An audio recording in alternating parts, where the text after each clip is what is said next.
Hello everybody and welcome back to Full House Sports here, myself Charlie. And before the video starts, please like, comment and subscribe. Anything you guys do is greatly appreciated as I try and become a one-man sports news bandwagon. Now on Monday night I was fortunate enough to attend Fulham versus my team Nottingham Forest at Craven Cottage. Before going any further into the context of the video, I've got to say I love Craven Cottage as a ground. I think it's one of the real old sort of stomping grounds left in English football. I hope that they don't, I know they're expanding it anyway, but I hope they don't turn it into another soulless bowl because, yeah, I like it. I know it's not the easiest to get to, it's not the easiest to get from, but do you know what?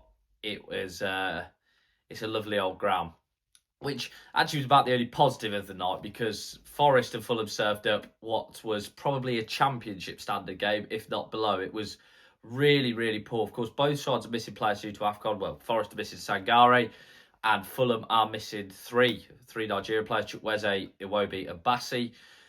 Yeah, it wasn't a great game. But it got me thinking afterwards. I was having this chat with a few Forest fans on the train back. And, you know, on the way to the game, I said to them, I'm still looking down. I'm not looking up in terms of the table. And certainly after Monday night's results, I am still looking down.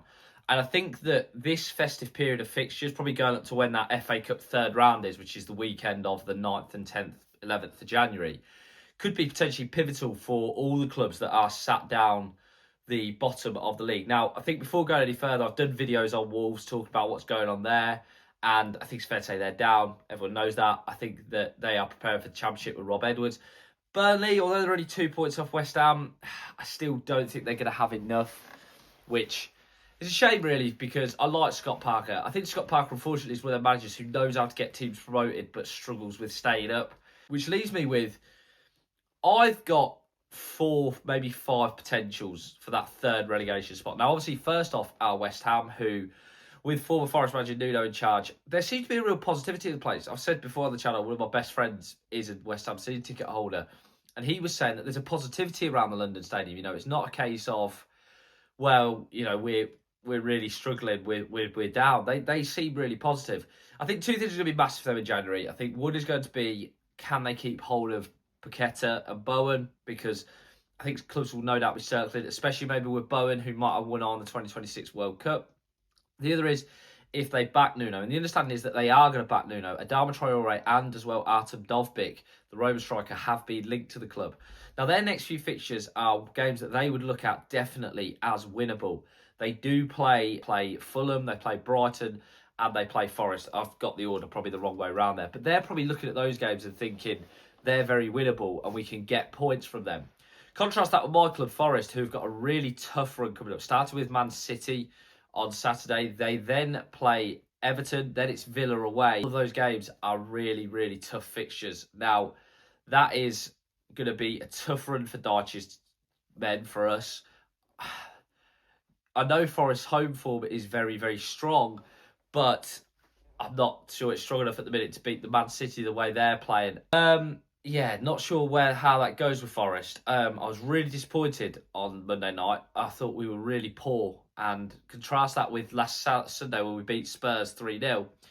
Yeah, really, really poor. And we are now sat in 17th because Leeds, who, I've got to say, when Forest beat 3-1 at the City Ground, I was there that day. I thought Leeds, that's it, done. West Ham and us will be safe, and it'll be them the 3 going downs.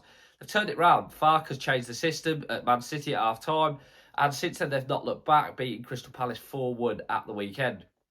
Now, they also have a tough-ish run of fixtures, starting with Sunderland away on Sunday.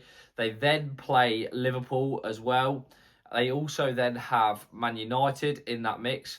So they've got some tough fixtures coming up, but they've probably also got games that they're looking at the moment with the form they're in and saying, you know, we could get something for these. Certainly probably looking at the Man United game like that, and probably as well looking at the Sunderland game like that, although they are in good form. It's a real sort of wondering, will the purple patch for Calvert-Lewin end, or is this now him back to his best? If so, they would fancy their chances of staying up because they've got what a lot of teams, certainly West Ham, haven't got in my eyes, and Forest may have an Igor Jesus, but I'm not sure. Obviously, Chris Wood's out. They've got a genuine goal scorer, and that can be so important in these relegation battles, having someone who can know where the goal is. He looked fantastic against Palace, and Now, there are other teams obviously in and around. I thought if Forest had a beat Fulham on Monday, Fulham would have been firmly dragged into it, especially with the three players they're missing, who you would expect with Nigeria will go deep at AFCON and go deep into the tournament. They won't be returned anytime soon. Whether they can be dragged into it, I don't know. Whether they see it as that they're too far now, I don't know. I just think there would maybe bad run of form away from it, but you would have to say they're probably safe. I think the one interesting one could be Bournemouth because let's not forget the start of the season everyone was talking up top four in Europe with them. Obviously Antoine Semenyo is a phenomenal player, but Fabrizio Romano is reporting that looks like he's going to join Man City. That's going to happen definitely. Could they? I mean, they probably will replace him, but there is an element of Bournemouth of, if you keep selling and keep selling, keep selling, could you end up getting dragged into this relegation battle? I don't know. I don't think they will. I think they'll probably have too much. They have got a quality manager in Andone Iraola, but it's peculiar to see what's going to happen there because they are now becoming a bit of a selling club, and sometimes that doesn't work. I think all in all, as a Forest fan, I am feeling nervous, and that sounds crazy to say because I know Dyche has mastered survival, but I do feel nervous with the way things are at the minute. The football's not the most inspiring. There is an element as well with Europe, of course. Forest have got the Europa League. Is that a distraction? Is that helping? I don't know. Players look out of sorts.